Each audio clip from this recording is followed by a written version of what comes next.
Hello बच्चों, चलो प्रश्न को देखते हैं। हमारा प्रश्न है, निम्नलिखित समीकरणों को हल कीजिए।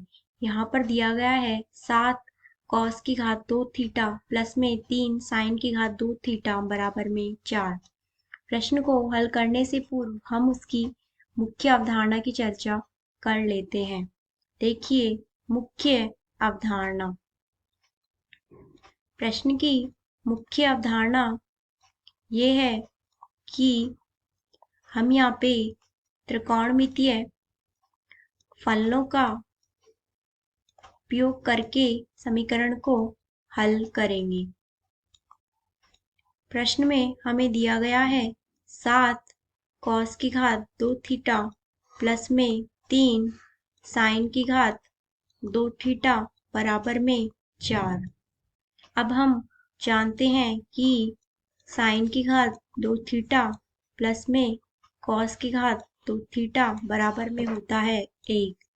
अब यहाँ से हम साइन की घात 2 थीटा का मान रखेंगे तो देखते हैं हम यहाँ पे 7 कॉस की घात 2 थीटा प्लस में 3 गुणा में 1 माइनस में कॉस की घात 2 थीटा बराबर में 4।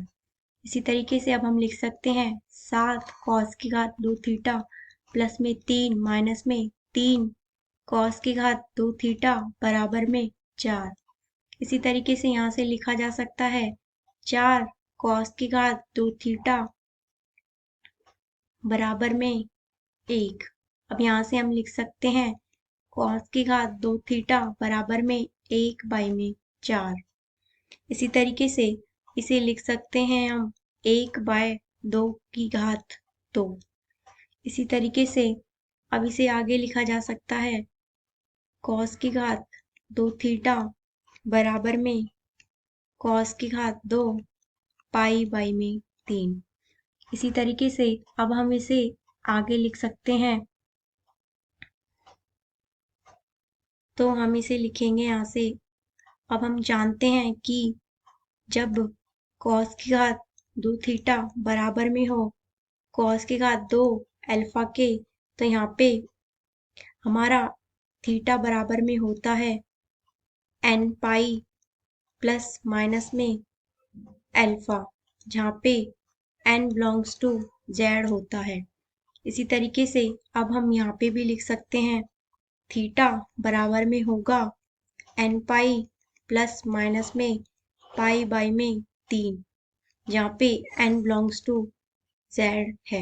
अतः हमारे प्रश्न का सही उत्तर हो गया n pi plus minus pi by में 3। आशा करते हैं आपको समझ में आया होगा। धन्यवाद।